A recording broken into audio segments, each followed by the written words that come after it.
Welcome back to another episode of As the Calf Bellows. And for someone commented in the last video that it seemed rather quiet for weaning time, that's because they hadn't realized they were separated. They now do. So today, it's minus 25. It's minus 30 with a slight breeze. Thank gosh, it's just a tiny breeze. This trough quit working today. Lucky enough, it was just frozen up in the shuttle.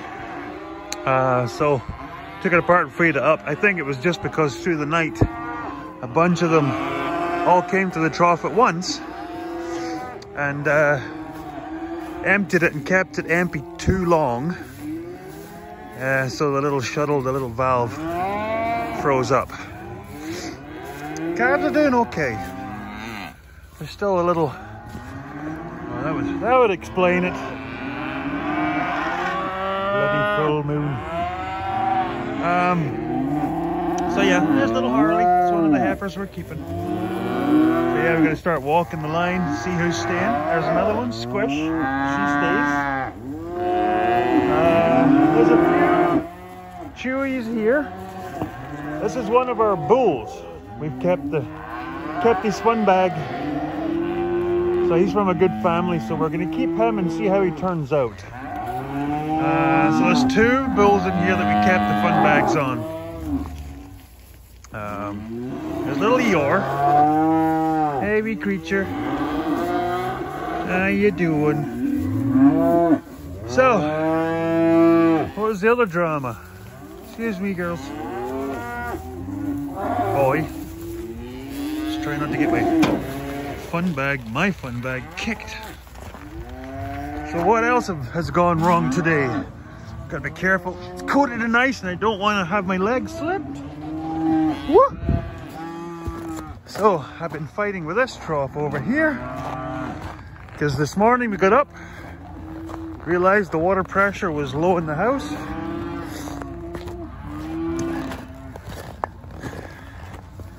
Came out to this.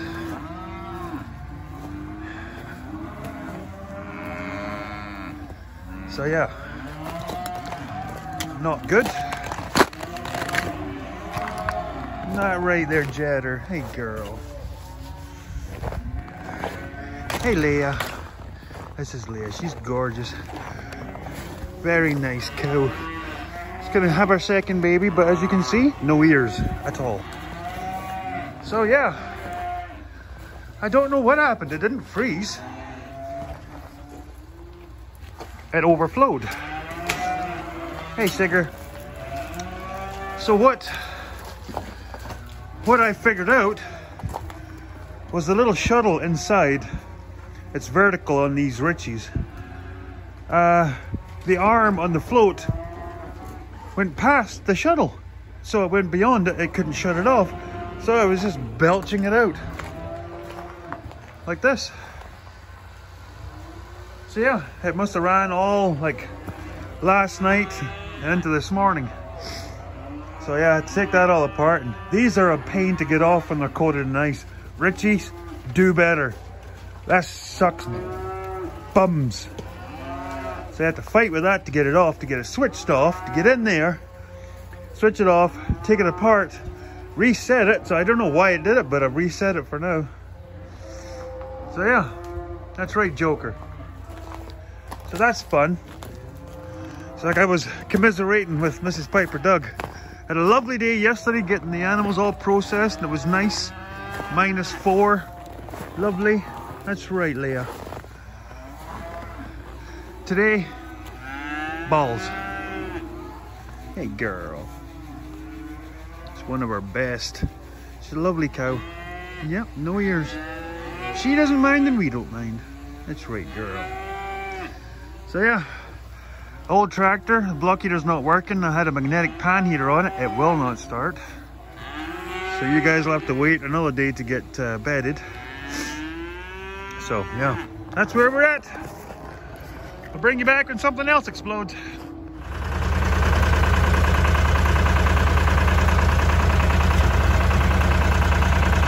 How to know it's under -30?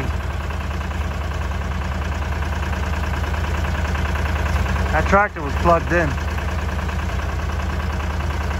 And before you ask, no, it can't get in the workshop because there's another tractor in there with a buggered up block heater. So yeah, it's not the thing you want to be doing when the weather's like this, but it has actually warmed up. It's only in the high teens minus. I'll get into what happened to the other trough when I get back to the shop, but this one for now, this is where we're at. This is a problem with Ritchie waterers.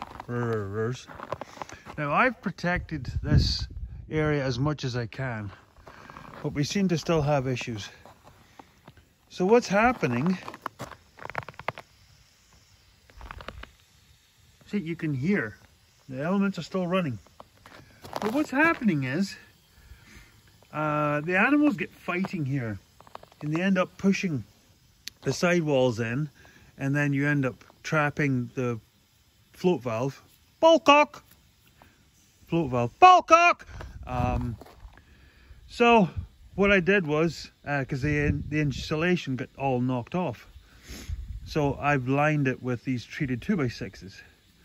So I don't know whether it's just it's not enough insulation, so we get this little layer of ice in here and it traps the ballcock. Ballcock! Now let's see if I can show you in real time how this goes.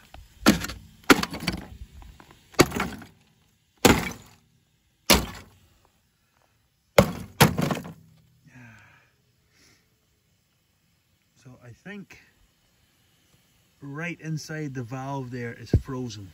Because further down it's free. So, gonna have to go and get the old heat gun and have at her.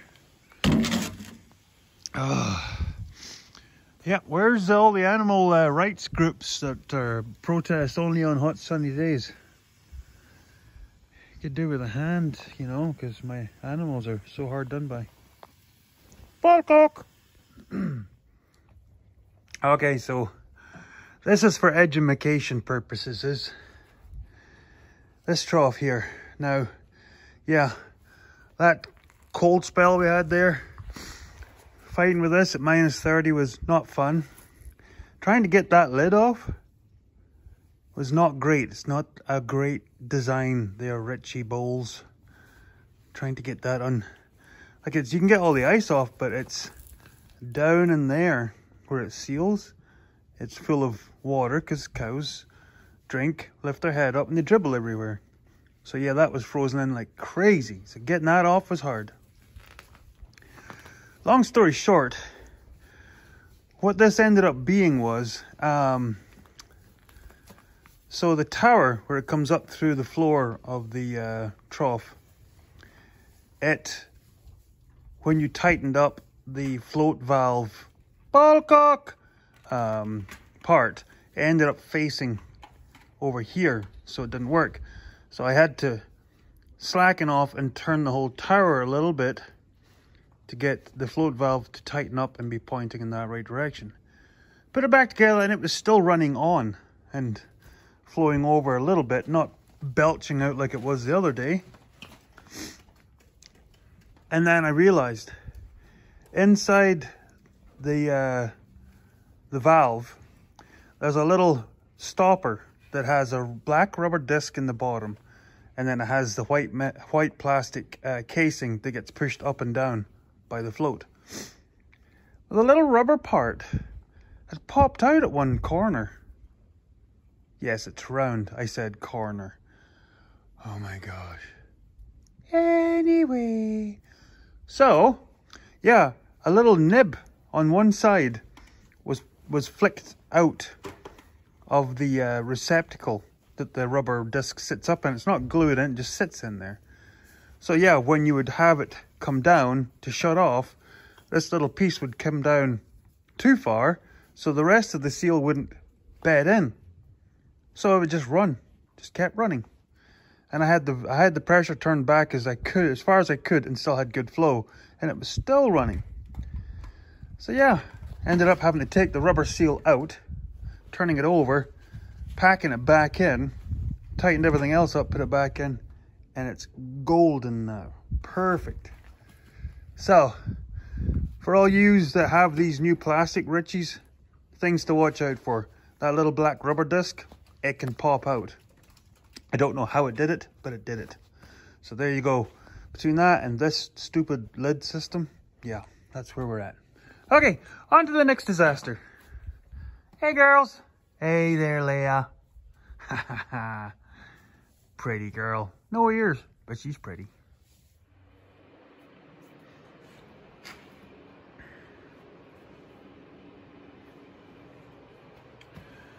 So, I've never done one of these before. And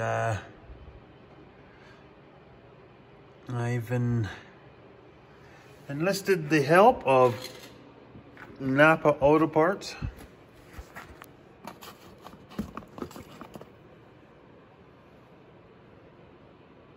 So, going by that one, it goes in this way up. Seems to be.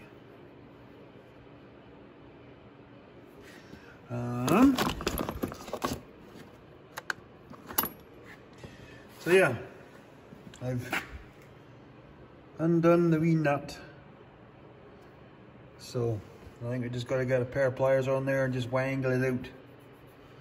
Bring you back. So, there you go. Lovely hole in the block. So, we ran into a bit of a problem. See if I can do this. So, because this creature is like that, and so you have this, when you put it in, you tighten this nut up, and it splays these arms out. So now you have this in the hole. But you need to pull this whole thing out and turn at the same time. But you've got this big splayed thing, and it's not giving you the space. So after me saying, oh my gosh, and you bounder, and how could you, to this tractor, we come up with a game plan. So I know they say, do not take the nut off like don't take this nut off, because you don't want to drop this down inside the water jacket. I don't think it's technically going to do much, but they say not to do it. But you can't get this out with that big splayed up thing sitting there. So what do you do? Piper Doug knows what to do. Because here's this guy, and you'll notice something's missing.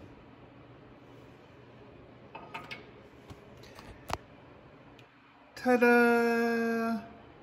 I love my long needle nose pliers. I use these things for everything. I put this shit on everything.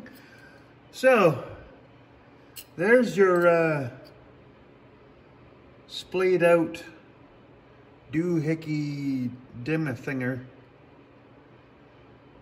I can tell you, like, I was reefing, I was pulling. I'll show you how.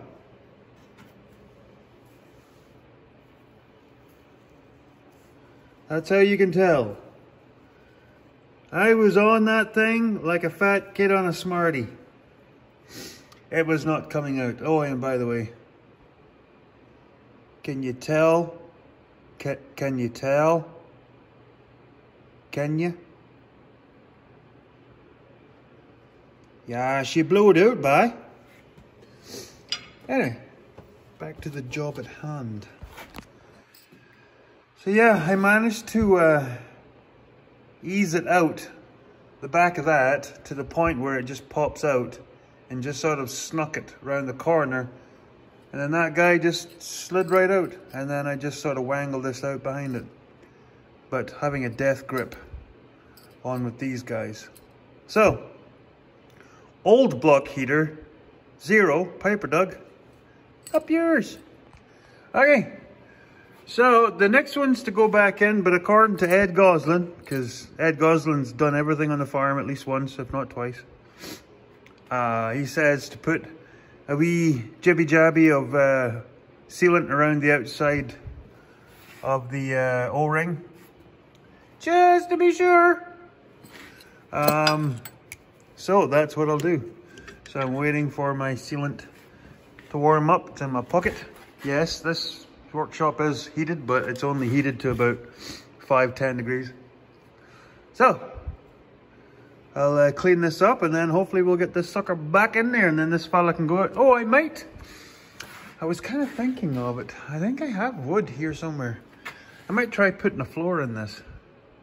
Because apart from, you know, whistling wind, whistling through the Khyber Pass, it's actually not bad in here. So if I could put like a floor and then maybe some sort of a shroud. See, I don't know what's happened between the other farm to this farm, and I did collect everything. Because there is the center cowling parts, but there's one part missing. This part.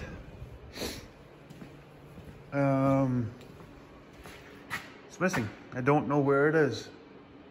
Like I said, I have all the cowling parts, all of that stuff. I just don't have that part. So I was thinking of, I'll make up a floor. I'll probably have to make it in like 3 pieces. Back piece here, a piece here to there, and the same on the other side. And then I'll make sort of a board coming up to here and up the front. So as long as it comes up here, and then I can get some foam noodles and make up a gasket for around there. I don't want to spend too much money on this tractor because I know the engine is fairly tired. But the old fella's helped me out of a whole lot of pickles this year, so we'll do this first. This is the most important part. Hey, Leia. There's your squiggles. Now, this young lady, well, Squeaks, this is Squirts' daughter. And she's like her mama. Yes, she is. And like I said, this is Leia. As you can see, there's a reason. You all can see it, right? That's Leia. And then there's April. We don't calve till the end of February, start of March. But you would, hi, hey squeakers. So yeah, there's the 3 of them. Well, Leia's quite large. And there's the old mom, old Jet. Now Jet is her auntie. That's what it is. Because her grandmother is the ancient one, the red one that we just sent down the road this year. So yeah, when you get all of them together, man, they look like the Titans. And then there's Amy, same thing. Now Amy is her daughter. Talk about a clone. She's getting quiet, but man, is she big. Same thing, you would swear they're about to calve, but they're not. They're a long ways off. Long ways off. But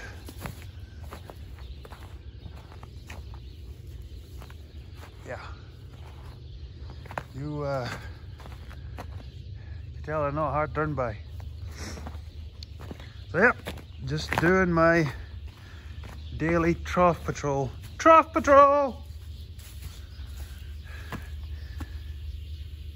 Might be able to bring the float up another inch, because you got to keep it quite high up to keep that pan hot. I think it actually is still rising, so I think somebody must have just been here drinking. Oh yeah, there's one there. So I'll have to keep an eye on that. Okay.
Gorgeous day.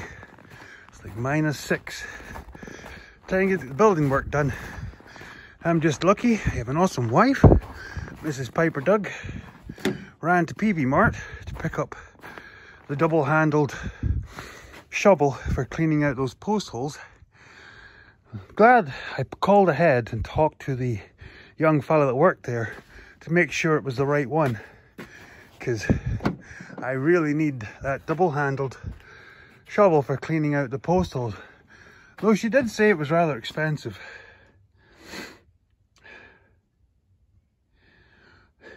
What?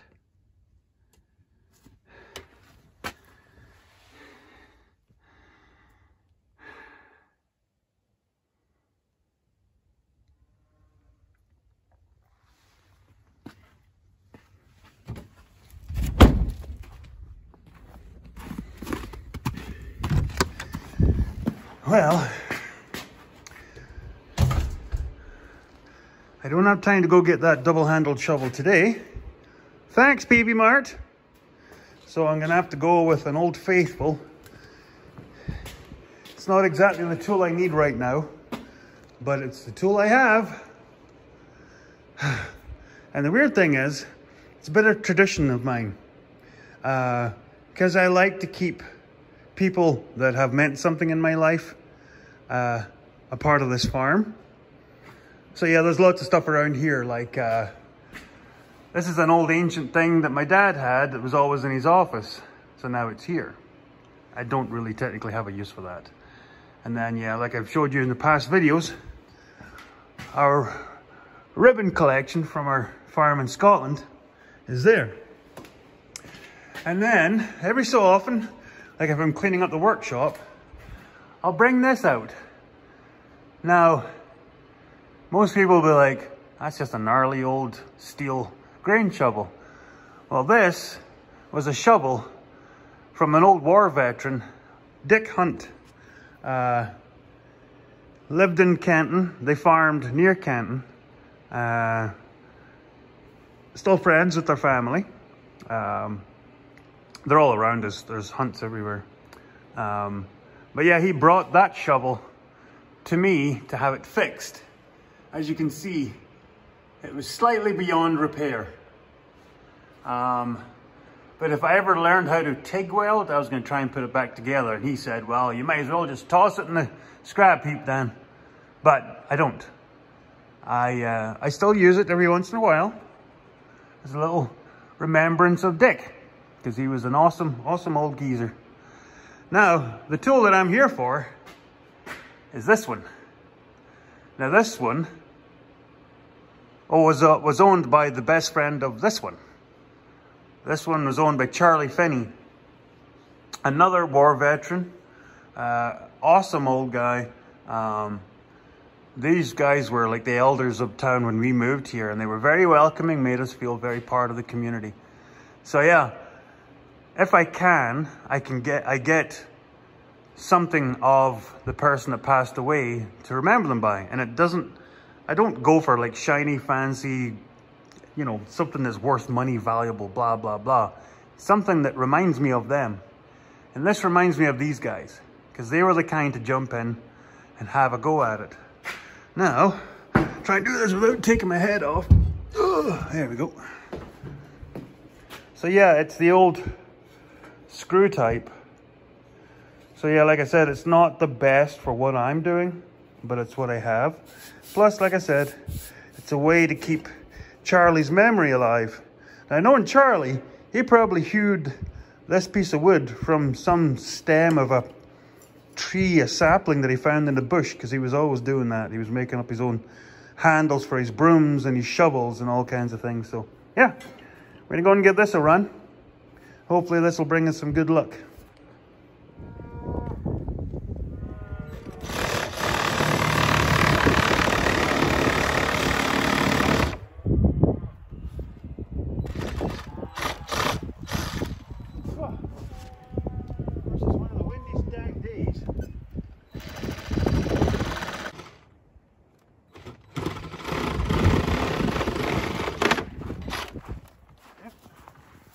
What you doing, Piper Doug? I'm making something more complicated than it needs to be. First time for everything?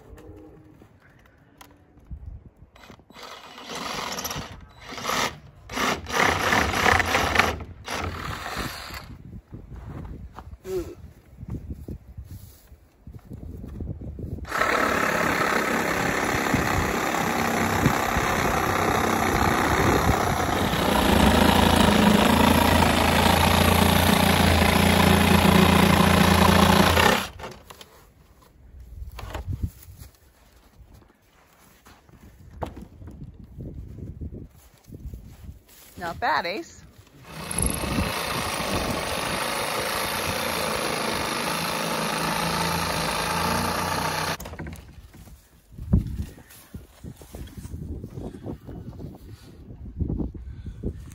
So yeah, just gotta go and cut all these bottom bits a little faster.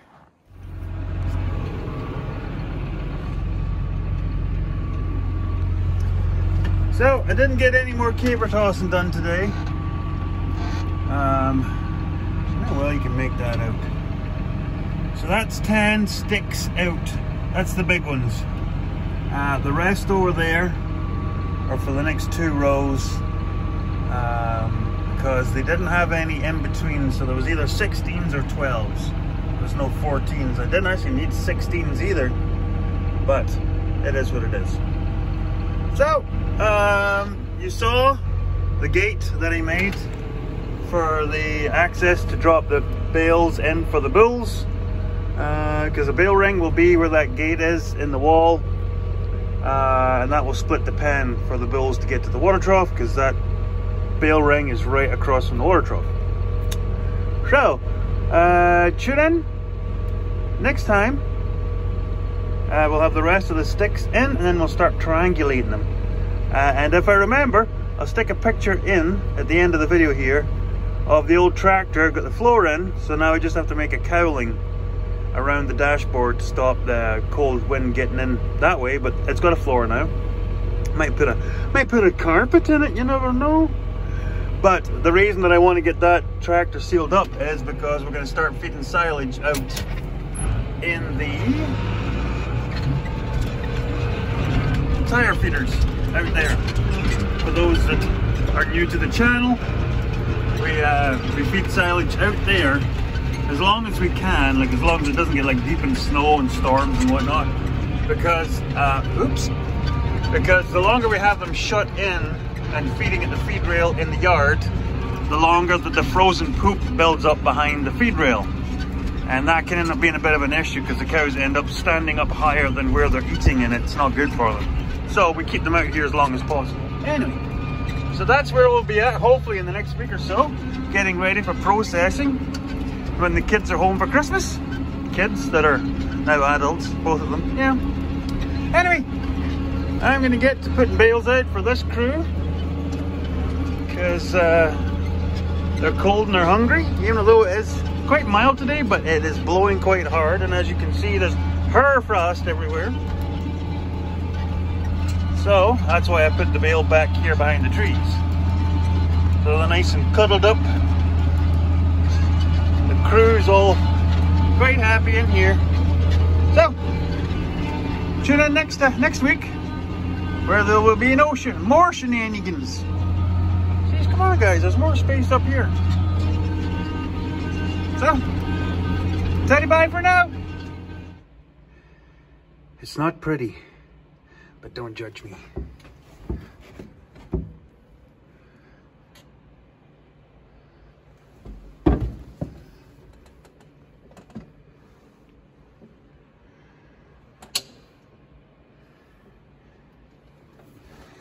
It'll keep the wind out.